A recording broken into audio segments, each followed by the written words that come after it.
बिल्कुल स्टार्टिंग से स्टार्ट करते हैं। मतलब जस्ट जब हमने लास्ट फाइनल एग्जाम दिया था क्लास 10th का, राइट? ओके, लाइक उस टाइम पे लगता है कि क्रैम करना इज इजी, बट बाद में जब भूलते हैं। Hi all, welcome back to my YouTube channel. My name is Bhavya and this year I was an 11th grader. So in this video I'm going to share my class 11 journey. I hope this video is going to be super duper helpful and I hope you guys would love it. बिल्कुल starting से start करते हैं। मतलब just जब हमने last final exam दिया था class 10th का, राइट? ओके, सो वहाँ से स्टार्ट करते हैं। देखो, लास्ट एग्ज़ाम देने के बाद सबको थोड़ा सा इंजॉय करने का मन तो करता ही है। हाँ, तो उस सब के बाद स्ट्रीम चूज़ करने की टर्न आती है। सो बहुत सारे स्टूडेंट्स कंफ्यूज हो जाते हैं। सो आई एम टेलिंग यू कि जो क्लास 10th की हॉलीडेज़ होती हैं, लाइक फाइनल एग्ज़ाम होने के बाद जो हॉलीडेज़ मिलती है, उनमें you should think about it, you should think about your stream what to choose. And मैंने वही करा था। मेरे को थोड़ा सा टाइम लगा था स्ट्रीम चूज़ करने के लिए, बट आई डेड सो। मैंने काफ़ी ज़्यादा रिसर्च करी and then I decided to take PCM non medical. बहुत ज़्यादा ध्यान से सोचना होता है। पहले तो मैं कॉमर्स लेने वाली थी, बट बहुत ज़्यादा सोचने के बाद आई रियलाइज्ड कि लेट्स टेक PCM। ओके, सो ये तो काम हो गया 10th की हॉलीडेज़ का कि what to do in class 10th holidays. अब आता है स्टार्टिंग, जब स्टार्ट करते हैं। ओके, कोई भी स्ट्रीम तुमने ले ली है, जस्ट कंसीडर जो भी तुमने लिया है। अभी के लिए मैं कंसीडर कर रही हूँ कि तुमने मेडिकल या नॉन मेडिकल लिया है, बिकॉज मेरे पास खुद से ही नॉन मेडिकल है, सो मैं नॉन मेडिकल कंसीडर कर लेती हूँ। नाउ अब टर्न आती है बुक्स परचेज़ करने की। तो NCERT तो लेनी है, उसके साथ में एक्स्ट्रा बुक्स बहुत ध्यान से चूज़ करनी पड़ेंगी। एंड मैंने कौन सी बुक्स यूज़ की थी?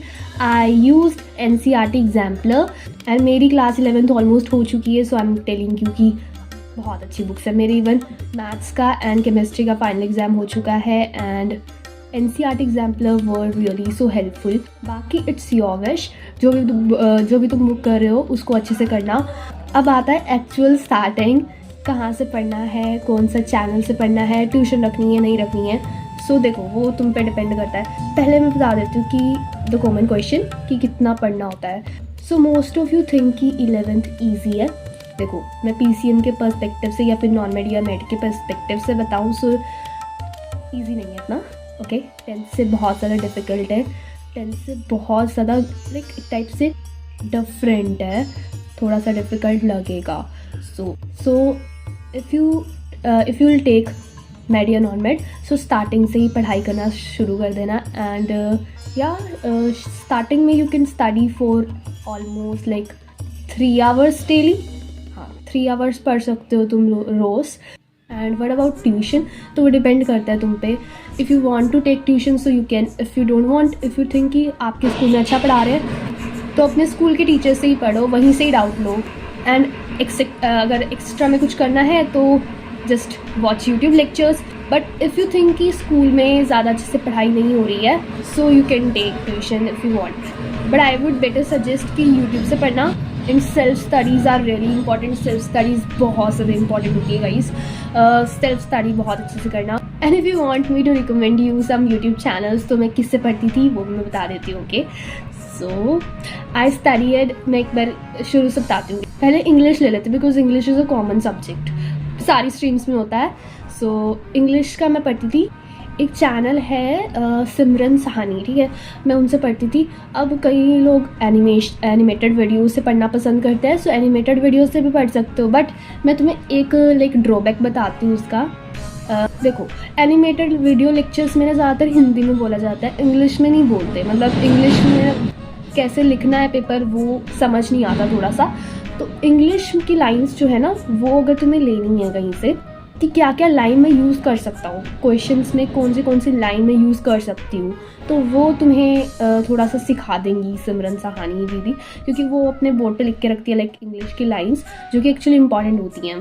तो मेरे को तो काफ़ी अच्छा लगा उनका चैनल। बाकी आपकी विश है जो आपको अच्छा लगता है। रेस्ट भी और सब्जेक्ट्स का बताऊँ तो देखो, वन शॉट्स में तो लर्नो हब चैनल है सारे सब्जेक्ट्स के लिए, सारी PCM भी, पूरा PCM भी, उसके लिए मैं वैसे लर्नो हब ही देखती थी। एंड अगर कोई पर्टिकुलर टॉपिक समझना है तो उस टॉपिक को सर्च करो, यूट्यूब पे सर्च करो तो काफ़ी सारे चैनल्स आ जाते हैं। पर्टिकुलर टॉपिक तुम अलग से देख सकते हो, बट वन शॉट में अगर चाहिए तो लर्न हब। बाकी आप पे डिपेंड करता है, और भी काफ़ी सारे वन शॉट्स आते हैं, you can watch that and just practice question practice करना इज़ रियली इंपॉर्टेंट। अब ये तो सब कुछ हो गया कि क्या क्या मतलब कैसे स्टार्टिंग करनी है, अब पढ़ना कैसे है बीच में, लाइक क्लास में कैसे अच्छा रिस्पॉन्स बना रहे and what to not to do. See, हमें लगता है कि 11th बहुत इजी है, ये सोच के प्लीज़ मत पढ़ना और कभी भी क्रैम मत करना। देखो बहुत सारा सिलेबस है, अगर तुम क्रैम करोगे ना बहुत ज़्यादा तो तुम्हें याद नहीं रहेगा, वो जो क्रैम की तुमने लाइंस भी बनाई होंगी वो भी याद नहीं रहेंगी, बिकॉज इतना सारा सिलेबस क्रैम करना इज़ नॉट ईजी। वो छोटी क्लासेस नहीं है कि हम क्वेश्चंस थोड़े बहुत क्वेश्चंस है वो रट लेंगे, not like that. So cram करना प्लीज़ अवॉइड करना। कई बार मैं भी ट्राई करती हूँ कि क्रैम कर लेती हूँ, बट फिर इतना सारा सिलेबस होता है, बाद में वो चीज़ भूल जाते हैं हम दोबारा से जब उसी टॉपिक पे आते हैं, क्या था भूल जाती हूँ। ये लाइक उस टाइम पे लगता है कि क्रैम करना इज़ ईजी, बट बाद में जब भूलते हैं सब जाता है। ओके, एंड क्रैम करने का ना एक और नुकसान है, दैट इज़ कि क्लास 12th में ना काफ़ी सारे टॉपिक है जो कि 11th क्लास से मिलते हैं। लाइक मैं अभी क्लास 12th में होने वाली हूँ, सो थोड़ा सा मेरे को पता रहता है, काफ़ी सारा मैंने देखा है कि हाँ टीचर्स भी कहते हैं हमारे कि क्लास 11th का सिलेबस काफ़ी ज़्यादा मैच करता है क्लास 12 से। क्लास 11th एक टाइप से बेसिक होती है, तो अगर वही नहीं आती होगी तो क्लास 12th भी थोड़ी सी मतलब डिफिकल्ट लगने लग जाती है। So please do take care of that, your basics should be clear. And if you think कि काफ़ी ज़्यादा ही सिलेबस है, मैं उसके लिए भी तुम्हारे लिए सॉल्यूशन लेकर आई हूँ। Yes, my one tip is like मैं तुम्हें कहना चाहूँगी कि तुम इंपॉर्टेंट चैप्टर सर्च कर लो गूगल से कि कौन से इंपॉर्टेंट चैप्टर्स हैं 11th के जो कि 12th में काम आएंगे।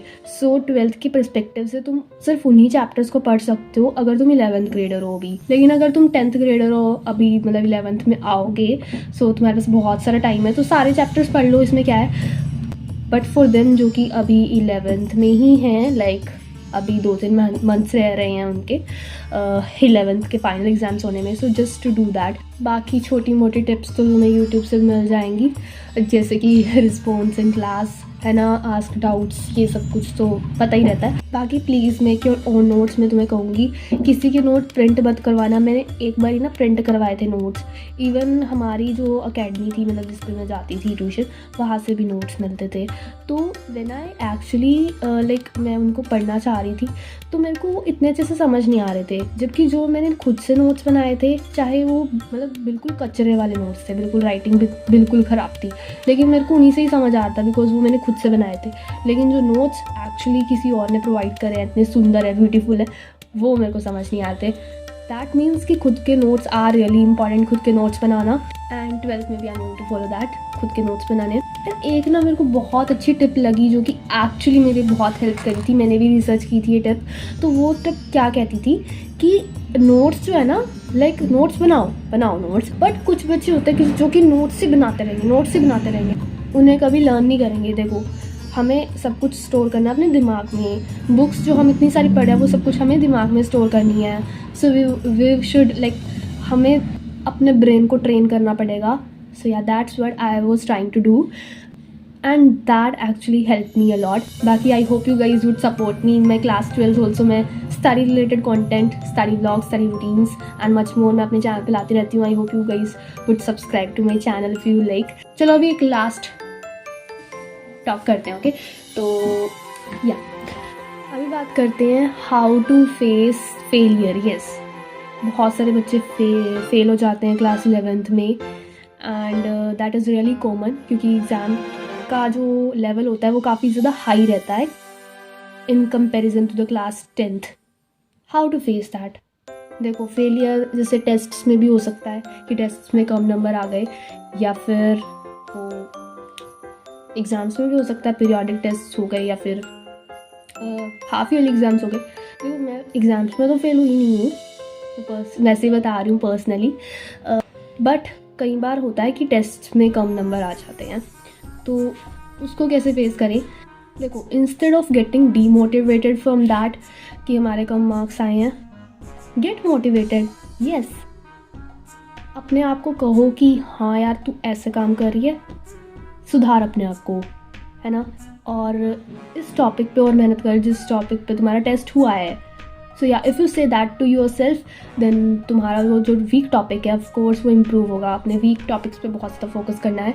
Of course difficulty breakthroughs वो फेस करने पड़ते हैं, मैंने भी फेस करे हैं. But the thing that actually matters is consistency. वो मैंने हमेशा से मेंटेन करके रखी है. कंसिस्टेंसी मेंटेन करना बहुत इंपॉर्टेंट होता है गाइस. एंड स्मार्ट वर्क, या ऑफ कोर्स तुम कहोगे कि स्मार्ट वर्क कर लेती यार. देखो स्मार्ट वर्क ऑफ कोर्स कहीं ना कहीं हेल्प करता है, लेकिन not her time. Smart work करके तुम खुद सोचो, तुम लाइक बोर्ड एग्जाम में जा रहे हो, तुम सिर्फ सोच रहे हो कि चलो कुछ स्मार्ट स्ट्रैटेजीज अपनाते हैं, चीटिंग कर लेते हैं, ये कुछ जो भी तुम अपनाओगे, लेकिन देखो कोई फ़ायदा नहीं होगा उसका. पढ़ के भी जाना पड़ेगा. देखो पढ़ाई, hard work plus smart work, hard work plus smart work, इस चीज़ में मैं बिलीव करती हूँ. Hard work plus smart work. Only smart work भी मैटर नहीं करता, ओनली हार्डवर्क भी मैटर नहीं करता. Hard work plus smart work. या आई होप कि तुम समझ पा रहे होगे and you are understanding. And one more question जो कि बहुत ज़्यादा आता है कि क्या हम एग्ज़ाम से पहले एक नाइट पढ़ के या फिर एक दिन पढ़ के अच्छे मार्क्स ला सकते हैं?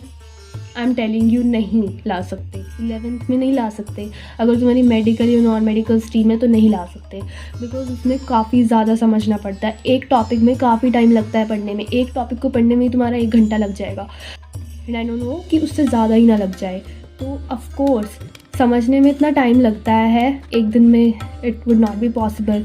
मैंने खुद से कई बार मैंने लाइक 10 आवर्स स्टडी व्लॉग डाले हैं, 8 आवर्स, 7 आवर्स, 6 आवर्स, काफ़ी सारे स्टडी व्लॉग्स में डालती रहती हूँ.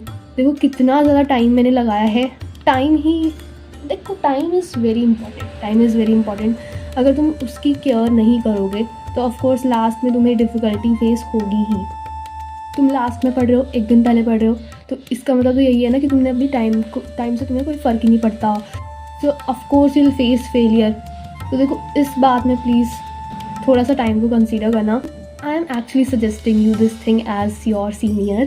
ठीक है, बाकी I am just your friend. If you want to ask any more questions, कुछ भी क्वेश्चंस हो about class 11, class 10th, class 9th, anything like class 11 तक कोई भी डाउट हो, so you can ask me here in the comment box. And if you want more such videos like this, और कोई topic पे तुम्हें videos चाहिए होंगी तो प्लीज़ कमेंट बॉक्स में बता देना. एंड या अभी के लिए इस वीडियो को यहीं पर ही एंड कर देते हैं.